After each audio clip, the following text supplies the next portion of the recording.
Shalom bagi kita semua. Shalom. Puji Tuhan. Sehat semua Bapak Ibu? Sehat semua? Haleluya. Pagi hari ini kita akan mendengarkan kebenaran firman Tuhan. Mari kita siapkan hati kita untuk Tuhan berbicara secara khusus bagi kita setiap pribadi. Amin. Bapak Ibu Saudara yang terkasih dalam Tuhan, minggu lalu kita sudah merayakan hari kematian Tuhan Yesus Kristus dan kebangkitan Tuhan Yesus Kristus. Setelah Tuhan Yesus menyelesaikan penderitaannya di bumi, dia tidak langsung naik ke surga. Alkitab mencatat 40 hari Tuhan Yesus masih berada di bumi. Dia menunjukkan dirinya kepada murid-murid. Bahkan di dalam 1 Korintus 15 ayat 6 berkata, kepada lebih dari 500 orang. Jadi bukan hanya kepada ke-12 murid, bukan hanya kepada ke-70 murid, tetapi firman Tuhan berkata kepada lebih dari 500 orang. Setelah dia bangkit dari kematian, dia menunjukkan dirinya. Dia membuktikan dia hidup dan selama 40 hari itu dia mengajarkan hal-hal kerajaan surga kembali kepada murid-muridnya. Dan salah satu dari hal-hal yang diajarkan Tuhan, dari hal-hal yang diucapkan Tuhan sebelum ia naik ke surga adalah Matius pasal 28 di ayat-ayat yang terakhir, di mana di sana terdapat sebuah amanat agung. Ini adalah perkataan terakhir Tuhan Yesus sebelum dia naik ke surga. Itu sebabnya kita akan membaca Matius 28 ayat 16 sampai ayat yang ke-20. Ya, saya ada buat di slide, nanti dari sini aja ya. Tapi saya mau kita baca Alkitabnya. Ayo buka Alkitab masing-masing biar tahu di mana Matius ya. Nanti nggak tahu di mana Matius ya. Udah besar tapi nggak tahu di mana letak Matius. Ya, Matius di Simalingkar katanya. Bukan Matius segala ya. Matius pasal yang ke-28 ayat yang ke-16 sampai ayat yang ke-20. Oke, kita akan baca bersama dua ya. Dan ke-11 murid itu berangkat ke Galilea, ke bukit yang telah ditunjukkan Yesus kepada mereka. Ketika melihat dia, mereka menyembahnya. Tetapi beberapa orang ragu-ragu. Yesus mendekati mereka dan berkata, "Kepadaku telah diberikan segala kuasa di sorga dan di bumi.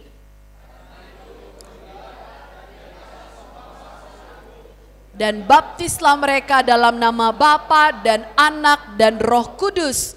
Dan ajarlah mereka melakukan segala sesuatu yang telah kuperintahkan kepadamu. Dan ketahuilah aku menyertai kamu senantiasa sampai kepada akhir zaman." Ya, puji Tuhan. Nah, minggu lalu kita sudah mendengarkan bagaimana Tuhan itu berkorban, bagaimana Tuhan Yesus itu mati untuk menebus dosa-dosa, sehingga kita yang tadinya budak dosa, hamba dosa, itu ditebus dan menjadi milik Kristus. Kita sudah mendengarkan penderitaan-penderitaan yang Yesus alami. Dia mati di kayu salib, dia dicambuk, dia dipaku. Tetapi setelah dia bangkit, dia punya satu amanat. Dia punya satu perintah kepada murid-murid dan kepada semua orang-orang percaya. Diceritakan, perhatikan ya. Ayat 17. Tuhan Yesus kan menyuruh murid-murid itu pergi ke Galilea, ke sebuah bukit yang telah ditunjukkan oleh Tuhan Yesus. Akhirnya murid-murid berangkat ke Galilea. Ketika mereka, murid-murid, melihat Yesus, mereka menyembahnya. Tetapi perhatikan, beberapa orang ragu-ragu. Mereka sudah melihat Tuhan Yesus bersama-sama dengan mereka, melakukan banyak mujizat, melihat Tuhan Yesus disalib, dan melihat Tuhan Yesus bangkit. Menyaksikan sendiri Tuhan Yesus akhirnya bangkit. Dan ketika Tuhan perintahkan mereka untuk pergi ke Galilea, di sana Tuhan sudah menunggu. Sebagian itu menyembah Yesus, tetapi beberapa ternyata masih ragu. Masih bingung, sebenarnya Yesus ini siapa? Mereka sudah menyaksikan banyak hal bersama dengan Tuhan Yesus, tapi ternyata sebagian itu masih ragu. Belum kenal betul siapa Yesus. Sebagian lagi sudah langsung menyembah. Karena mereka tahu Yesus itu adalah Tuhan. Penyembahan hanya diberikan kepada Tuhan. Sebagian sudah tahu, tapi sebagian lagi ragu. Masih ada di sini yang ragu sama Tuhan Yesus? Amin katanya. Masih ada nggak yang ragu sebenarnya sama Tuhan Yesus di sini? Semua sudah percaya Yesus itu adalah Tuhan dan Juru Selamat? Amin. Amin. Berarti kita nggak ada di antara ini. Semua orang-orang percaya. Tapi Alkitab berkata, sebagian orang itu masih ragu. Tetapi kepada orang yang sebagian ini ragu-ragu, Tuhan mendekati mereka dan berkata, kepadaku telah diberikan segala kuasa. Di mana? Di sorga dan di bumi. Hari ini Bapak Ibu Saudara, kita akan belajar ada 3 hal penting dari pesan-pesan Tuhan Yesus ini. Perkataan-perkataan Tuhan Yesus ini, ada 3 hal yang harus kita pelajari. Yang pertama, Yesus mengatakan satu klaim yang hanya bisa dibuat oleh Yesus. Perhatikan. Kepadaku telah diberikan segala kuasa di sorga dan di mana? Di bumi. Sebelum Tuhan Yesus memberikan perintah, Dia menyatakan dirinya kepada murid-murid bahwa segala kuasa, segala kekuasaan, segala otoritas sudah diberikan kepadaku di bumi dan di sorga. Apa itu otoritas?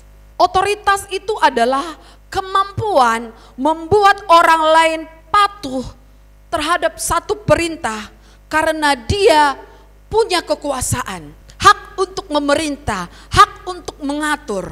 Misalnya dalam satu pemerintahan itu ada tingkatan-tingkatan, betul? Ada kepling, di atas kepling apa?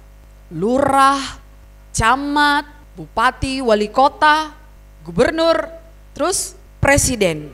Presiden berhak mengatur gubernur. Gubernur berhak mengatur bupati dan wali kota. Wali kota berhak mengatur camat dan seterusnya. Kenapa? Otoritas. Di dalam rumah tangga, di dalam keluarga ada anak, istri, suami. Di dalam lingkungan pekerjaan ada karyawan, ada kepala bagian, ada pimpinan utama. Saya umpamakan, biar sederhana ya, dalam satu perusahaan itu ada 3 tingkatan. Sebenarnya bisa banyak tingkatan gitu ya, tapi biar sederhana ada 3 tingkatan. Pimpinan utama, kepala bagian, dan karyawan biasa. Pimpinan utama itu berhak mengatur kepala bagian. Kepala bagian berhak memberikan perintah kepada karyawan biasa. Betul ya? Gak ngerti karena semua karyawan gitu. Kepala bagian itu berhak memberi perintah kepada karyawan. Tetapi kepala bagian tidak berhak memerintah pimpinan. Ya.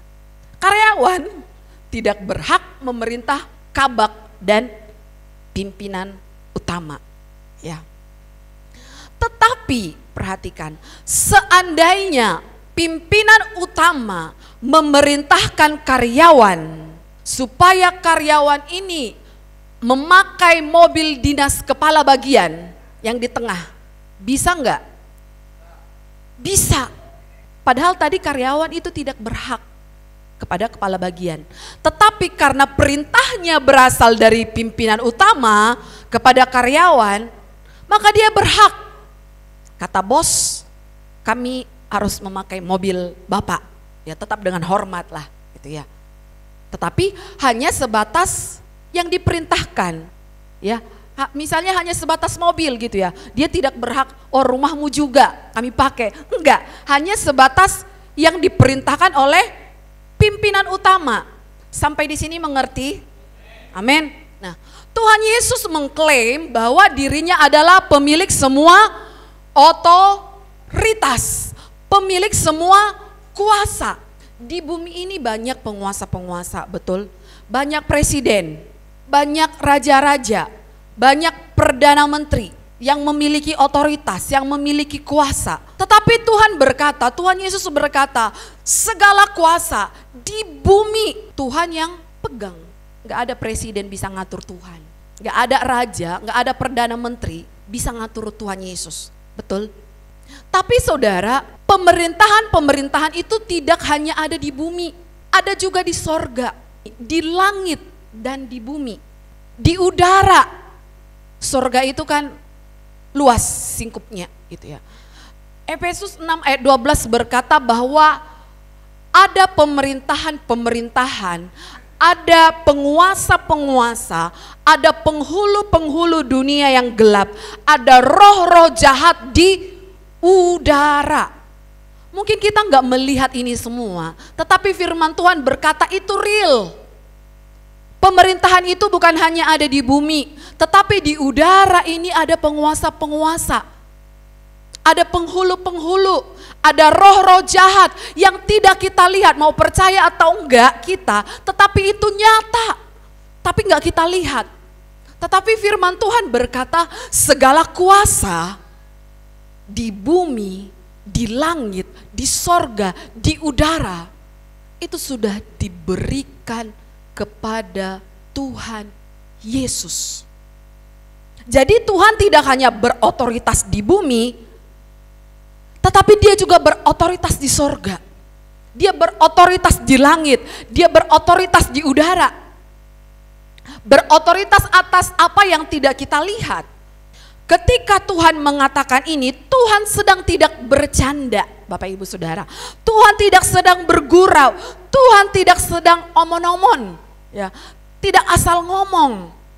Tetapi ini adalah satu kebenaran.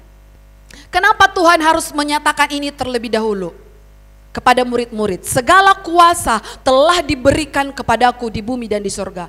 Kenapa? Karena Tuhan Yesus hendak memerintahkan murid-murid, orang-orang percaya untuk satu misi. Kita tahu tadi seperti contoh tadi ya dalam perusahaan. Supaya si karyawan bisa percaya diri menghadap kepala bagian, maka dia harus mengerti yang memerintah dia itu adalah pimpinan utama. Seandainya dia nggak dipimpin, nggak akan berani dia itu memerintah kepala bagian. Pak kepala bagian, kata pimpinan, minta mobilmu tanpa disuruh, dia nggak akan berani. Tetapi ketika dia mengerti ada perintah dari pimpinan utama yang otoritasnya lebih tinggi dari kepala bagian, maka si karyawan ini akan dengan berani menghadap kepala bagian. Demikian juga kita Bapak Ibu Saudara, Tuhan sebelum dia memberikan perintah kepada murid-murid, dia nyatakan dulu siapa dirinya. Segala kuasa sudah diberikan kepadaku. Aku lebih berkuasa daripada presiden, lebih berkuasa daripada raja-raja di bumi, lebih berkuasa daripada perdana-perdana menteri, lebih kuasa daripada jenderal-jenderal di bumi, lebih berkuasa daripada gubernur, wali kota, camat dan sebagainya. Dan aku memerintahkan, kata Tuhan Yesus, engkau. Ketika Tuhan berkata ini, maka kita bisa dengan yakin, yes, siap. Karena aku tahu yang memerintahkan aku itu bukan sembarangan orang. Kita bisa dengan percaya diri seperti si karyawan tadi. Bisa dengan confidence, bisa dengan penuh keyakinan. Nah, dikatakan sebelum Tuhan Yesus ketika Tuhan Yesus menemui murid-murid di Galilea, sebagian itu menyembah. Tapi sebagian tadi gimana? Ragu-ragu. Nah, itu sebabnya Tuhan meyakinkan dulu yang ragu-ragu ini. Karena sebentar lagi mau dikasih perintah. Ya. Yang ragu-ragu ini, yang sedang bingung-bingung ini, sebentar lagi mau Tuhan kasih perintah. Tetapi dia harus yakin dulu siapa yang kasih perintah.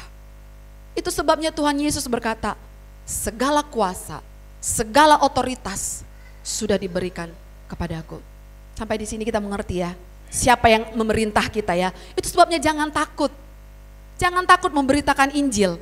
Sebab yang memerintah kita itu bukan presiden, bukan jenderal biasa.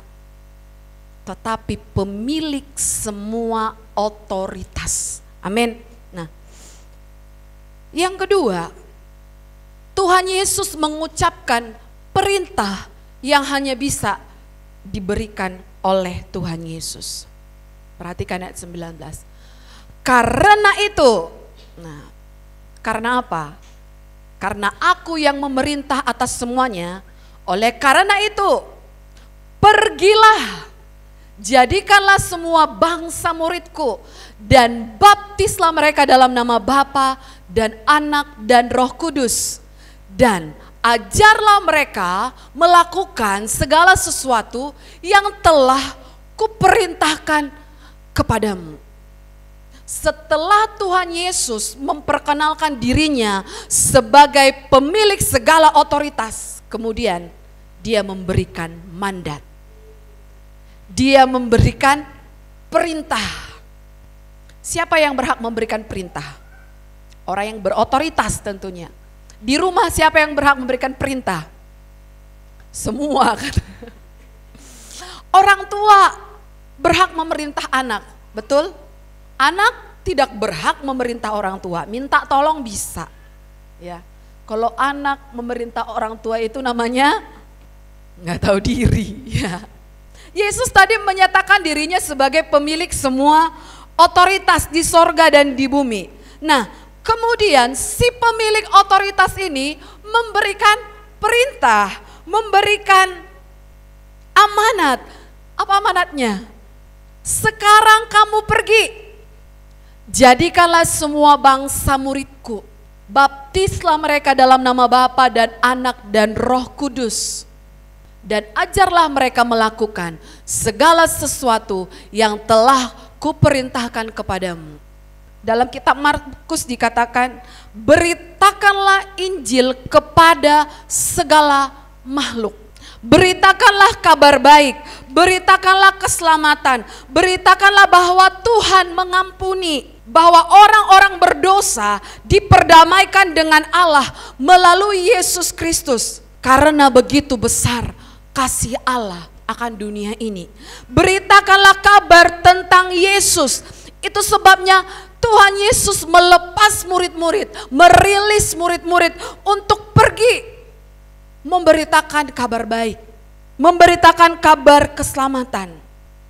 Bapak Ibu Saudara, ketika kita mulai satu penginjilan, ketika kita memberitakan kabar tentang Yesus kepada orang lain, mungkin orang lain akan berkata, apa hakmu menginjili aku?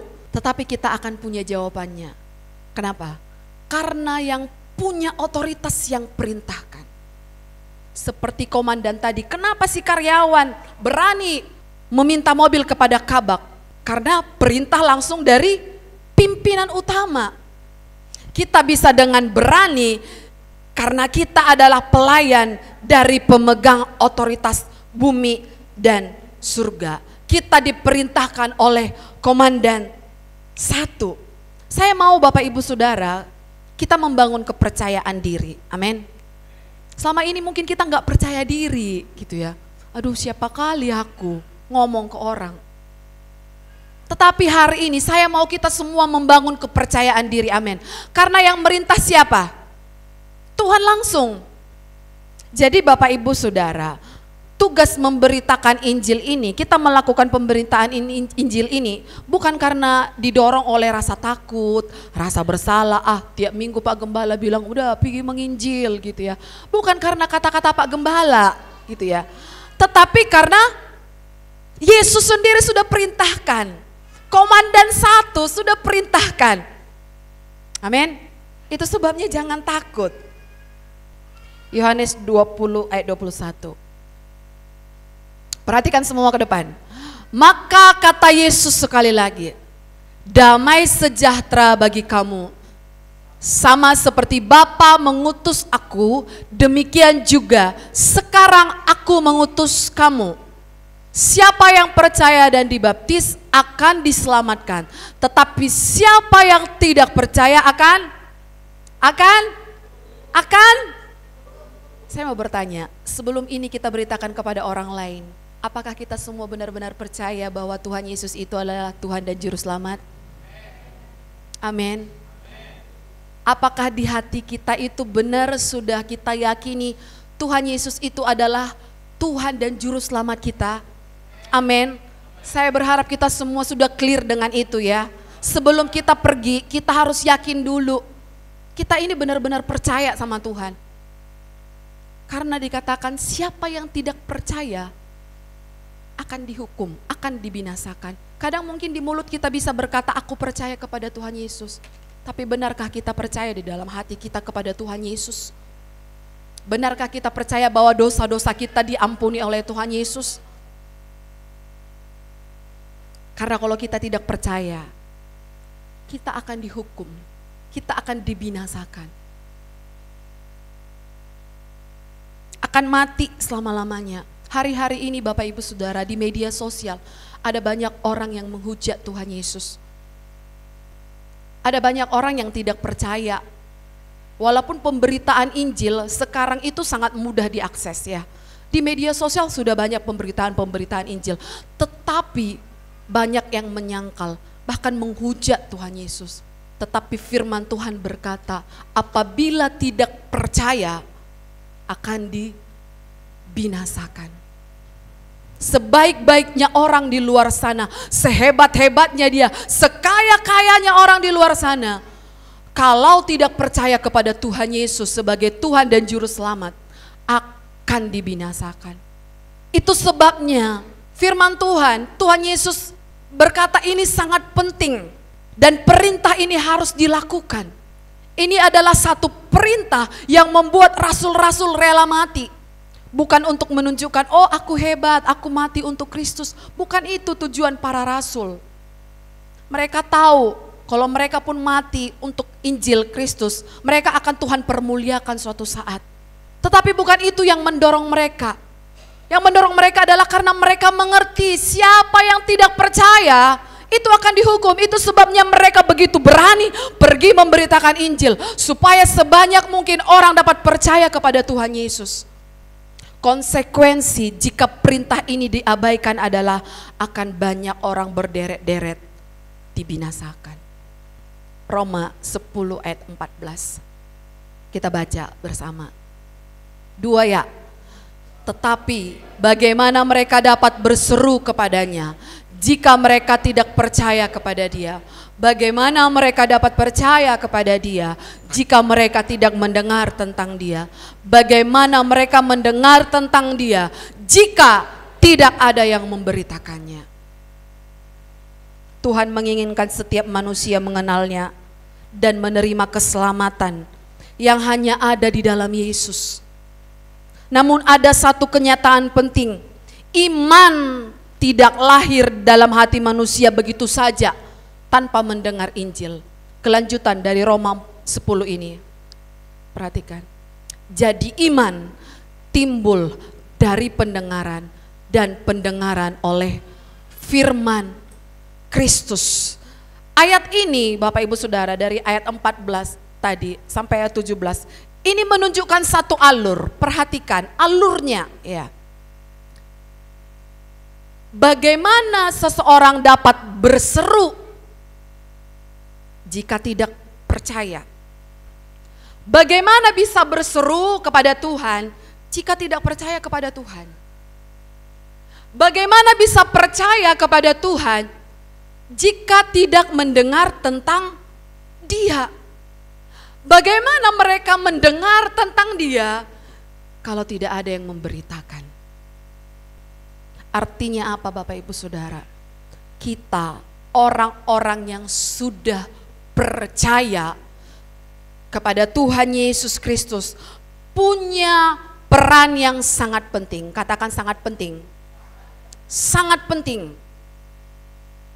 Tuhan mau memakai mulut kita, Tuhan mau memakai kesaksian kita, Tuhan mau memakai kehidupan kita untuk kita membawa orang lain kepadanya. Tanpa pemberitaan, banyak jiwa-jiwa akan berjalan menuju kepada kegelapan, tidak mengenal jalan keselamatan. Waktu Jumat Agung kemarin di sini ya, ada fragmen singkat ya, ada monolog lah. Dikatakan, siapa yang akan memberitakan kepada kami? Kata orang-orang yang belum selamat, wahai engkau yang tahu jalan. Kita sudah tahu jalan. Terkadang Bapak Ibu Saudara, bukan gak mau, kita ragu ya. Kita ragu dengan diri kita sendiri. Kita ragu, aduh bisa gak ya aku Tuhan pakai. Tetapi ingat di awal tadi, kepada yang ragu-ragu ini, bukan hanya kepada yang sungguh-sungguh loh Tuhan ngomong, tetapi kepada yang ragu-ragu ini pun Tuhan memberikan perintah. Pergilah, jadikanlah semua bangsa muridku. Baptislah mereka dalam nama Bapa, Putra dan Roh Kudus. Ajarlah mereka melakukan segala yang telah kuperintahkan. Bapak Ibu Saudara, dalam minggu ini salah satu anak yang sudah diutus dari tempat ini ke ladang misi telepon sama Pak Gembala. Saya dengar-dengar di kamar. Dia telepon, papi, saya sudah memenangkan 12 jiwa dari seberang. Saya di situ gitu dengar, Tuhan luar biasa sekali engkau memakai anak ini. Firman Tuhan berkata, satu orang bertobat, malaikat-malaikat di surga bersukacita, heboh. Itu artinya Bapak Ibu Saudara, satu orang aja pun selamat. Mungkin kita biasa aja gitu ya kan. Datang satu jiwa baru, biasa aja kali gitu. Tapi Bapak Ibu Saudara, firman Tuhan berkata satu orang aja menerima Tuhan sebagai Tuhan dan Juru Selamatnya. Sorga gemuruh, sorga penuh dengan sukacita. Ketika kami mendengar itu 12 orang, oh Tuhan, ternyata memang tidak bisa kita memandang manusia. Tuhan akan memakai bukan siapa yang pintar, tetapi siapa yang mau. Dan Tuhan akan menyertai siapa yang mau. Bukan dari kuasa itu, bukan berasal daripada kita. Tugas kita hanya memberitakan. Yang akan bekerja adalah Roh Tuhan. Tetapi apakah kita mau taat? Apakah kita mau berkata ya kepada apa yang Komandan 1 perintahkan? Kemarin saya dengar satu khotbah. Dia berkata begini, saudara, ketika engkau menginjil, tidak salah engkau menceritakan tentang dirimu. Oh, aku pernah jatuh dari lantai 10, tapi aku tidak mati sampai sekarang. Tetapi dia berkata begini, mungkin orang lain lebih dari situ, dia mungkin jatuh dari lantai 15 gitu. Dan masih hidup sampai sekarang. Bapak Ibu Saudara, saya mau berkata tidak salah kita dalam penginjilan itu menceritakan apa yang kita alami. Tetapi inti Injil bukan itu. Inti Injil adalah kita memberitakan Yesus Kristus. Amin. Yesus Kristus yang sudah mati, yang sudah lahir ke dunia, dia mati dan dia bangkit dan menebus dosa-dosa manusia. Memperdamaikan kita. Dahulu kan kita itu adalah budak dosa, Bapak Ibu Saudara. Hamba-hamba dosa, tergadai menjadi hamba dosa. Dan hanya oleh penumpahan darah kita bisa ditebus. Dan darah yang paling berharga itu hanyalah darah Tuhan Yesus sendiri, Allah sendiri. Itu sebabnya ketika kita memberitakan Injil, boleh kita menyaksikan, oh aku pernah ditolong Tuhan, aku begini, tidak masalah. Tetapi inti dari Injil adalah kita memberitakan, hai bro, hai sis, hai bestie, hai tulang, hai nemburu, tahu gak kamu? Kita adalah orang-orang yang berdosa, tetapi ada satu pribadi yang mau mati untuk kita dan menghapus dosa kita. Dan kalau namboru, kalau besti, kalau bro, kalau tulang mau percaya, maka engkau akan diselamatkan. Ketika kita melakukan tugas misi ini, Bapak Ibu Saudara, kadang kita bisa dihina, betul nggak? Sok kali gitu ya. Pernah ngalami? Tidak pernah ngalami? Karena tidak pernah menginjil. Tapi Bapak Ibu Saudara, perintah ini bukan hanya datang kepada murid-murid, tetapi kepada semua orang percaya. Inti dari Injil bukanlah pengalaman pribadi kita, tapi kita memberitakan Yesus yang adalah penebus, yang adalah Tuhan. Kadang saya juga kasihan ya, melihat di media sosial, sebenarnya pemberitaan bukan kurang. Sekarang pemberitaan Yesus itu sangat gampang diakses, betul?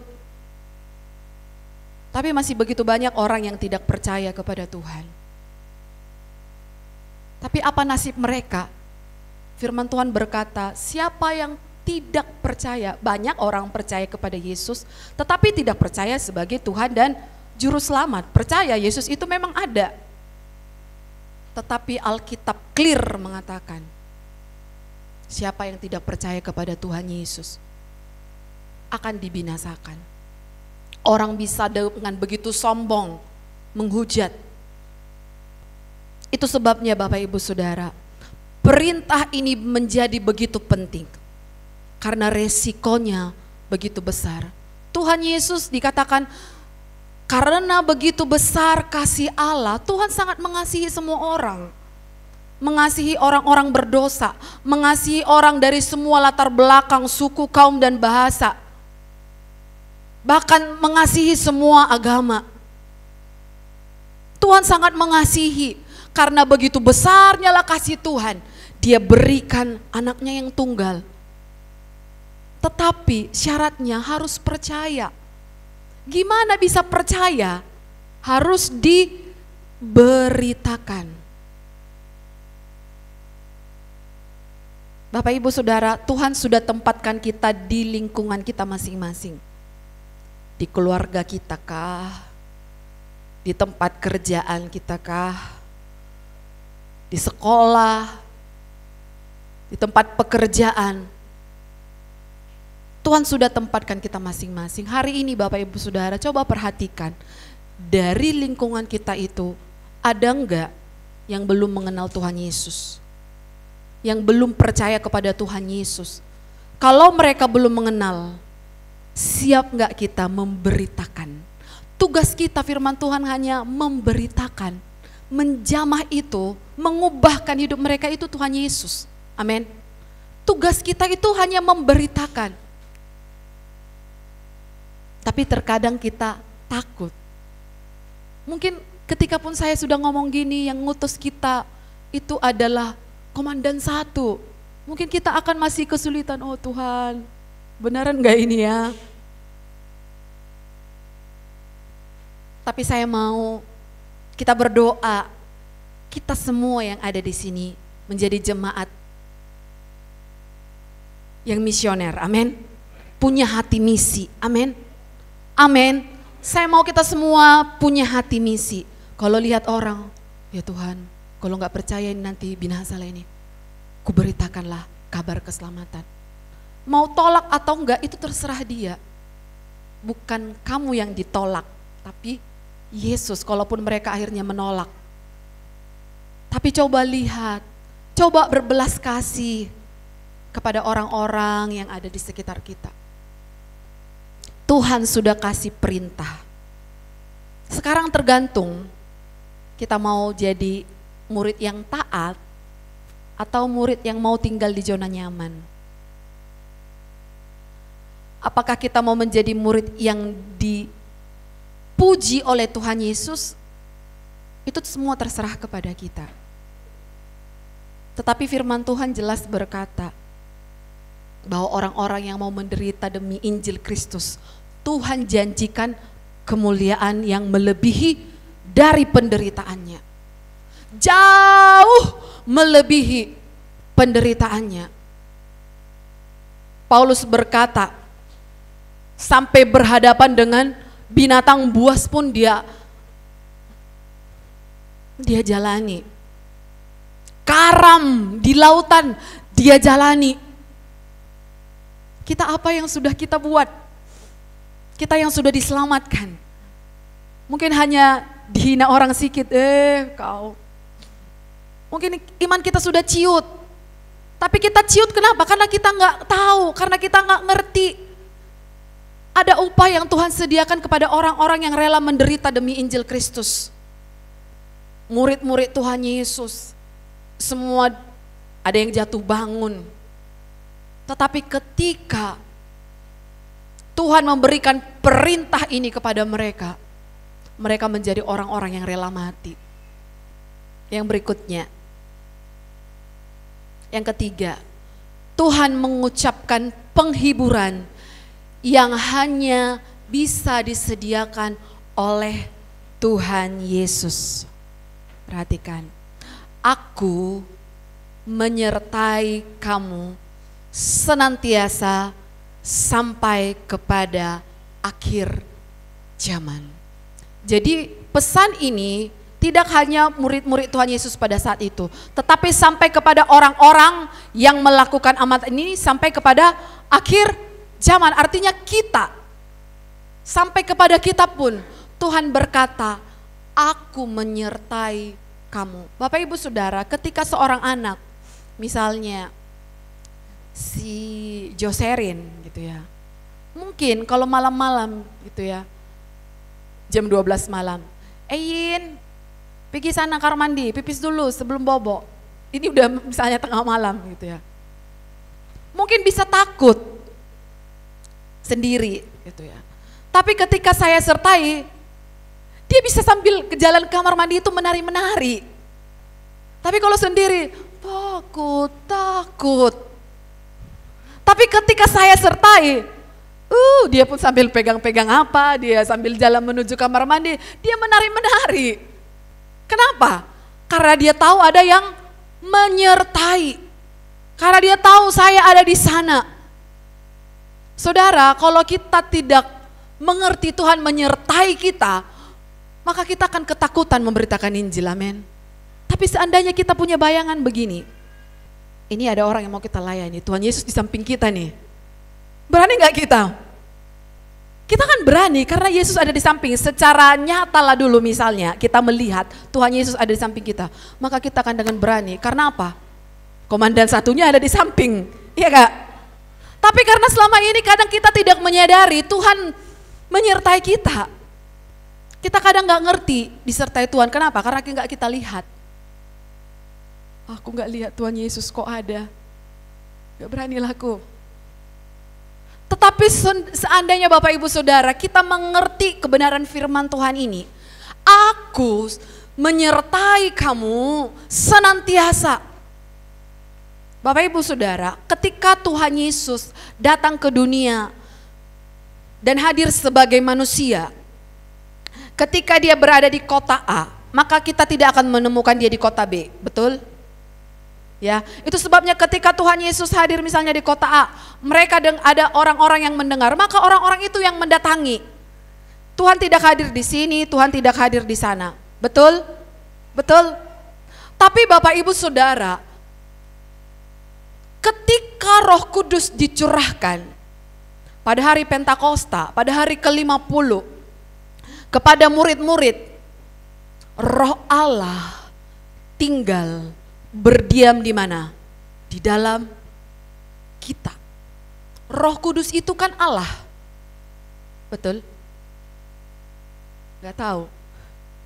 Roh Kudus itu adalah Allah. dan dia tinggal di dalam kita. Sehingga kemanapun kita pergi, di sana ada Allah yang menyertai. Amin. Amin. Amin. Itulah yang membuat murid-murid begitu percaya diri karena mereka disertai. Ketika hari Pentakosta tiba dan setelah itu Bapak Ibu Saudara terjadi penganiayaan kepada murid-murid, kepada orang-orang percaya sehingga terjadi diaspora. Murid-murid tercerai-berai pergi. Murid-murid yang 12 masih di Yerusalem, tapi yang lain-lain ini pergi kemana-mana. Tetapi ketika mereka pergi kemana-mana ini, mereka memberitakan Injil karena apa? Mereka tahu Roh Kudus Allah sendiri ada di dalam mereka. Dan Allah menyertai mereka. Bapak Ibu Saudara, ketika kita memberitakan Injil, kita harus mengerti bahwa Tuhan menyertai kita, amin. Bahwa Tuhan ada di dalam sini. Bukan kuat kita, tugas kita hanya ngomong, kita hanya alat. Yang mau akan dipakai Tuhan, yang gak mau ya tidak akan melihat, tidak akan menyaksikan kuasa Tuhan itu. Tetapi bagi orang-orang yang mau melakukan perintah ini akan mengalami kuasa itu, akan melihat Tuhan memakai hidupnya. Bagian kita apa? Membuka mulut, memberitakan Yesus Kristus. Bapak Ibu Saudara, tugas penginjilan ini begitu luas. Kita bisa menginjil juga kepada anak-anak kita, memperkenalkan Kristus kepada anak-anak kita. Mungkin kita pun, saya bukan orang dari luar yang mengajarkan Yesus kepada saya, tetapi orang tua saya, guru-guru sekolah minggu, gembala saya dulu. Itu sebabnya Bapak Ibu Saudara, sudah ada ladang kita masing-masing. Entahkah itu anak-anak kita, perkenalkanlah Yesus Kristus. Supaya apa? Supaya anak pun percaya. Dan ketika mereka percaya, mereka diselamatkan. Ketika Tuhan Yesus berkata, "Aku menyertai kamu senantiasa." Biarlah ini menjadi penghiburan bagi kita, amin. Biarlah ini menjadi penghiburan bagi kita, membuat kita menjadi orang-orang yang berani. Mungkin selama ini kita takut, tetapi biarlah di siang hari ini ketika kita mendengarkan firman Tuhan ini, aku menyertai kamu. Aku yang akan bekerja seperti tadi anak yang sudah dari tempat ini yang memenangkan 12 jiwa tadi.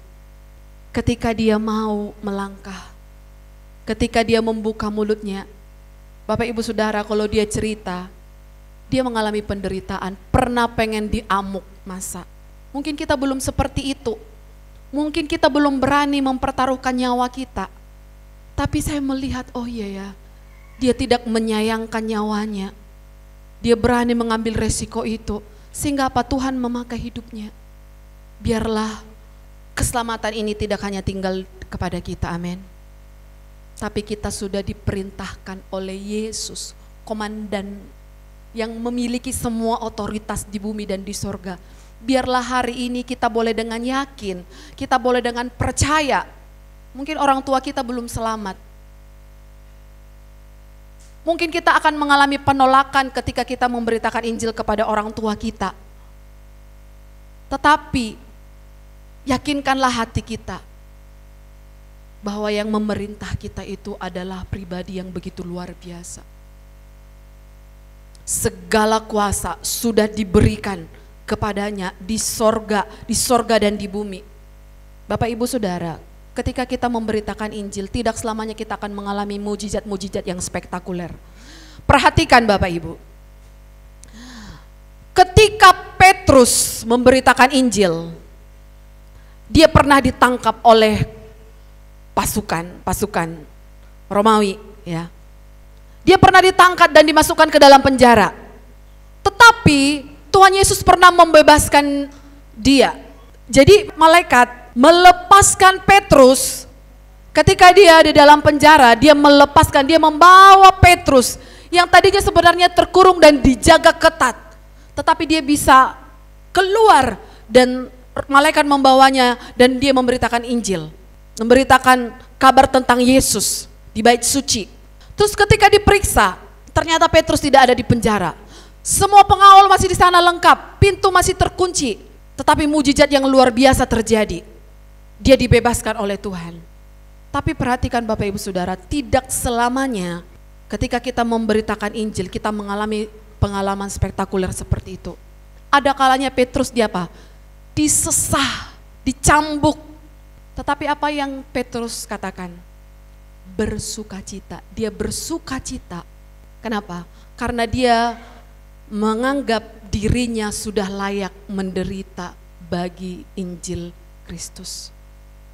Mungkin kita belum mengalami penderitaan dan kita mungkin berpikir, oh karena aku dilindungi Tuhan. Tetapi sesungguhnya Bapak Ibu Saudara, orang yang diizinkan Tuhan mengalami penderitaan dalam misi penginjilan itu adalah kasih karunia yang mungkin tidak semua orang bisa mengalami. Justru Petrus bersukacita ketika dia menderita. Mungkin kita kalau kita menderita justru kita sungut-sungut sama Tuhan. Tuhan, kenapalah kami dipersekusi? Kenapalah Tuhan kami dihambat? Tetapi murid-murid Petrus justru bersukacita. Karena apa? Dia menganggap dirinya sudah layak di hadapan Tuhan. Itu sebabnya Bapak Ibu Saudara, ketika dalam pemberitaan Injil kita mungkin dihina, bersukacitalah, amin. Karena mungkin Tuhan melihat engkau sudah layak menerima kasih karunia itu. Jadi setiap kali nanti kita ditolak, ya Noel, setiap nanti ditolak, jangan sedih, amin. Murid-murid tidak sedih, tetapi happy. Kenapa? Karena sudah dianggap layak. Kalau kita tidak mengalami penderitaan, oh berarti masih kurang layak mungkin kita, ya. Tapi kalau kita mengalami penderitaan dalam pemberitaan Injil, firman Tuhan berkata kita sudah layak. Ada kalanya Petrus mengalami mujizat yang luar biasa dilepaskan. Tapi ada kalanya dia benar-benar mengalami penderitaan. Tetapi itu tidak membuat dia menjadi surut dalam memberitakan Injil. Bahkan firman Tuhan, sejarah membuktikan bahwa Petrus akhirnya memberikan dirinya sampai mati di kayu salib. Ingat kata-kata Tuhan Yesus ketika Petrus ditanyai Tuhan, Petrus, apakah engkau mengasihi aku? Apa jawab Petrus? Ya Tuhan, engkau tahu. Kalau katanya bahasa asli, saya nanti koreksi kalau saya salah. Apakah engkau agape terhadapku? Itu ya. Tapi apa jawab Petrus? Aku phileo. Agape itu adalah kasih yang benar-benar tertinggi, kasih yang sempurna, kasih yang mau berkorban. Tuhan tanyakan lagi kepada Petrus, apakah engkau agape kepadaku? Apa jawab Petrus? Aku phileo Tuhan.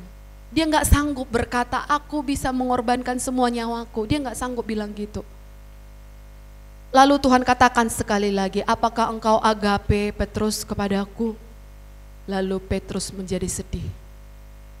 Dia melihat dirinya tidak sanggup agape kepada Tuhan pada waktu itu. Tapi Bapak Ibu Saudara, akhir hidup dari Petrus, dia disalib terbalik, dan itu menunjukkan ini aku Tuhan, agape kepada Tuhan. Biarlah kita bertumbuh kasih kita kepada Kristus. Mungkin hari ini kita meragukan diri kita, tetapi seiring terus perjalanan iman kita, biarlah kita tidak menjadi orang-orang yang hanya mau tinggal nyaman, hanya mengasihi diri kita, tetapi seperti murid-murid, kita boleh melakukan misi, perintah dari komandan kita. Amin. Firman Tuhan sampai di sini. Saya undang kita semua untuk bangkit berdiri. Saya undang pemain musik.